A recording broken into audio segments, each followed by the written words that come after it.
Imagine waking up to discover your government has been secretly selling weapons to an enemy nation, funneling the profits to rebels in another country, all while publicly denying it. That's not the plot of a spy thriller. That's Iran-Contra, one of the most explosive political scandals in modern American history.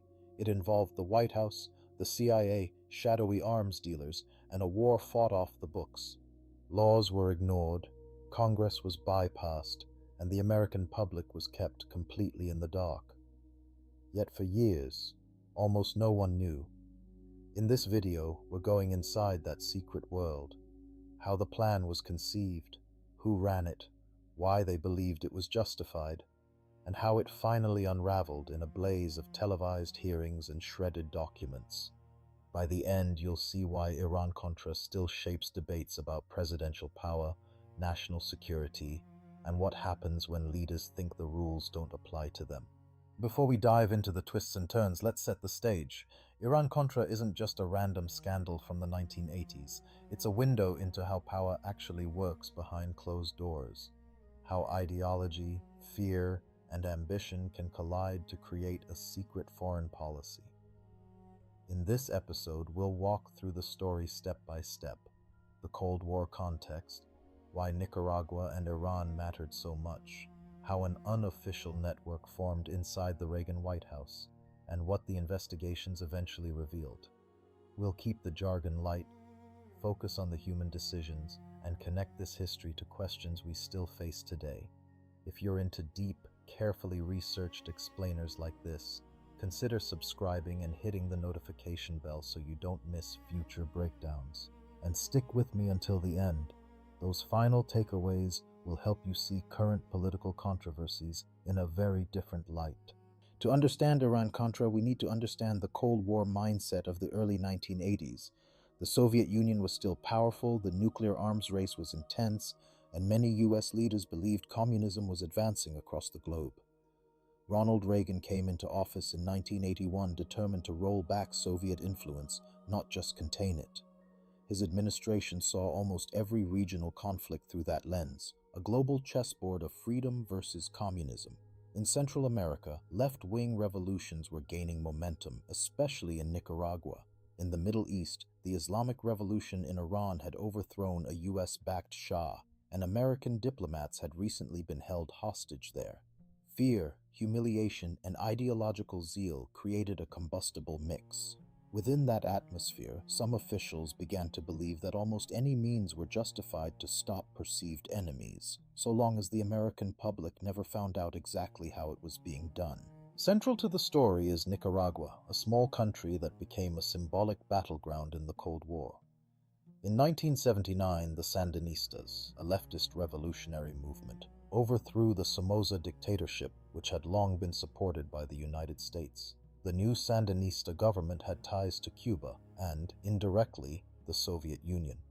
For Reagan officials, this looked like another communist foothold in America's backyard. In response, the US began supporting the Contras, counter-revolutionary rebels made up of former regime soldiers, anti-Sandinista peasants, and others opposed to the new government. But the Contras also had a dark side. Reports of human rights abuses and attacks on civilians quickly mounted. As Congress learned more, many lawmakers grew uncomfortable with funding them. Still, inside the administration, top figures saw the Contras as freedom fighters, a moral and strategic necessity, even if the public and Congress were turning against the war. Congress eventually tried to put the brakes on this covert war.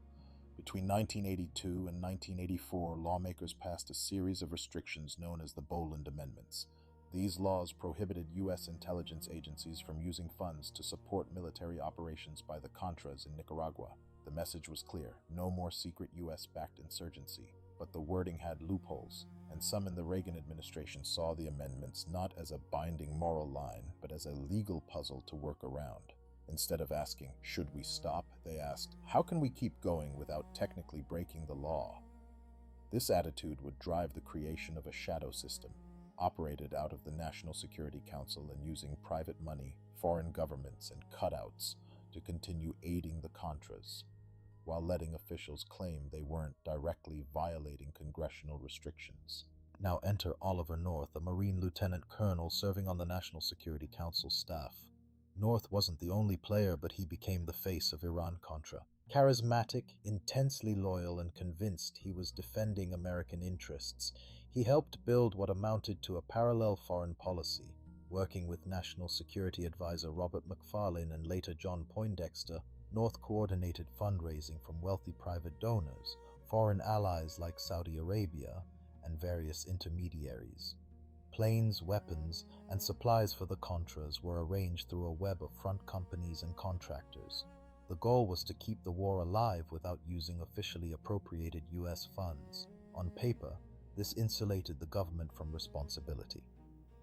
In reality, it meant vital decisions about war and peace were being made off the books by a small group of ideologically driven officials, largely beyond oversight or public debate. Meanwhile, another crisis was consuming Washington. American citizens were being held hostage by militant groups in Lebanon, many linked to Iran. Publicly, the U.S. maintained a strict policy: no negotiations with terrorists, no arms for hostages.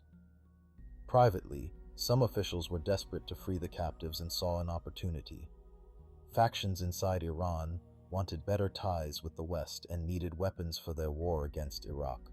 If the U.S. secretly sold arms to Iran, maybe Tehran would pressure its allies in Lebanon to release the hostages. This was risky, even upside-down policy. Iran was officially designated a state sponsor of terrorism, and Congress had imposed arms embargoes. Still, supporters argued that the potential upside, saving American lives and maybe opening a channel to Iran, justified bending the rules. This would become the second pillar of Iran-Contra, covert arms sales to a sworn adversary. By 1985, these two separate storylines, supporting the Contras and selling arms to Iran, began to merge. Israeli intermediaries helped broker early arms shipments from the U.S. to Iran, with the idea that Iran would influence Lebanese militants to release hostages. Some hostages were freed, others were taken, creating a grim cycle of hope and new abductions. Inside the NSC, Oliver North proposed a twist: mark up the price of the weapons sold to Iran and divert the extra profits to fund the Contras. This way, one covert operation would secretly finance another, no need to ask Congress for money. On paper, this looked clever. Legally and ethically, it was a minefield, violating embargoes, deceiving Congress, and effectively treating hostages as bargaining chips in an off-the-books arms marketplace. The stage was set for a scandal that would eventually explode into public view. Let's get specific about what actually happened. Between 1985 and 1986, the U.S., using intermediaries, shipped thousands of anti-tank missiles and other weapons to Iran, despite an arms embargo and Iran's role in supporting terrorism. Payments for these weapons flowed into secret accounts controlled by the network around North. A portion of the money went to middlemen and expenses. A significant chunk was earmarked to support the Contra war effort: planes, ammunition, supplies, and logistics. Many in Congress had no idea this was happening. Some high-level officials claimed later that they weren't fully informed about the diversion of funds, or about how extensive the operations were. Paper trails were thin by design. Much of the communication happened through unsecured notes, informal channels, or word of mouth. Precisely the kind of setup that makes oversight almost impossible and deniability easy, until something inevitably goes wrong. The unraveling began with events far from Washington. In October 1986, a cargo plane carrying supplies to the Contras was shot down over Nicaragua. One crew member, Eugene Hazenfuss, survived and was captured. Documents and equipment recovered from the crash pointed to a larger covert resupply network. Nicaraguan authorities paraded Hazenfuss before cameras, claiming proof of U.S. involvement despite official denials. Journalists, already suspicious about ongoing Contra support, started digging deeper. Around the same time, a Lebanese magazine published a bombshell report revealing secret U.S. arms sales to Iran.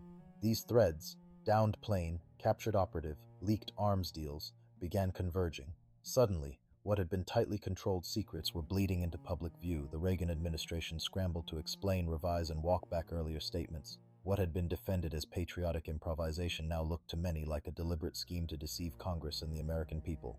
Once the story broke, Washington went into crisis mode.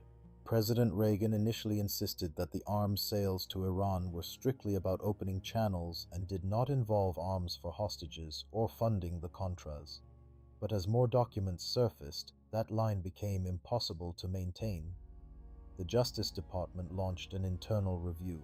Congress prepared for hearings, and the media relentlessly pursued inconsistencies in official statements. Inside the White House, staff rushed to manage the fallout. Some documents were gathered, others were reportedly shredded or deleted. National Security Advisor John Poindexter resigned, and Oliver North was fired from the NSC. A special review board, the Tower Commission, was created to investigate what had happened and how the decision-making process had gone so far off the rails. For the first time, the internal machinery of this secret war was dragged piece by piece into the light. The most unforgettable images from Iran-Contra came during the televised congressional hearings in 1987. Millions of Americans watched as Oliver North in uniform calmly defended his actions. He portrayed himself as a loyal soldier carrying out what he believed were the president's wishes, fighting communism and rescuing hostages when bureaucrats and politicians failed. Some viewers saw a hero. Others saw a rogue operator admitting to bypassing the law. Members of Congress pressed him and other officials on who knew what, when. Did Reagan authorize the diversion of funds? Did senior aides deliberately keep him in the dark? The answers were often murky or conflicting. The hearings became less about one man and more about a system. Could a small, unelected group inside the executive branch run its own foreign policy, financed through secret deals without meaningful oversight? In the end, several officials were indicted and some convicted, including North Poindexter and others tied to the operations. Their charges ranged from obstruction of justice to lying to Congress. However, many convictions were later overturned on appeal due to concerns about immunity given during testimony, and in the final days of his presidency, George H.W. Bush issued pardons to multiple Iran-Contra figures. The Tower Commission and later investigations criticized the administration's management, the breakdown in oversight, and the willingness to ignore legal constraints. Yet, despite the intense public outrage and media attention, Reagan's approval ratings eventually recovered, and many Americans moved on. The scandal left a paradox. Serious violations had occurred, but accountability was partial and politically negotiated. Iran-Contra became a cautionary tale, dramatic enough to shock, but not disruptive enough to fundamentally rewrite how secret operations were handled.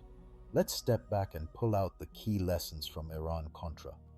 First, it shows how strong ideology, fear of communism, desire to appear tough on terrorism, can push officials to treat legal limits as obstacles rather than boundaries. Second, it exposes the risks of creating informal, deniable networks inside government. When decisions move into the shadows, oversight collapses and a handful of people can effectively run their own foreign policy. Third, it highlights the fragility of accountability. There were investigations, hearings, and some legal consequences, but ultimately many of the main actors avoided lasting punishment. Finally, Iran-Contra reminds us that secrecy and democracy exist in permanent tension. States do need some classified operations, but when secrecy becomes a way to bypass the will of the people's representatives, the system itself is at risk. These themes aren't frozen in the 1980s. They echo through modern debates over surveillance, drones, and covert interventions. If you've made it this far, you now understand why Iran-Contra remains one of the most revealing scandals in modern US history. It wasn't just about a few rogue actors. It was about how power can migrate into the shadows when fear, ideology, and ambition align. As new controversies emerge about surveillance programs, cyber operations, or covert support for foreign groups, the same core questions return. Who decides? Who's watching? And what happens when the public is kept in the dark? If you want more in-depth breakdowns of complex political and historical events like this, tap subscribe and hit the notification bell so you'll know when the next episode drops. Drop your thoughts or questions in the comments. Was Iran-Contra an understandable overreach or an unforgivable abuse of power? And if you found this useful, share it with someone who still thinks the 1980s were simple times.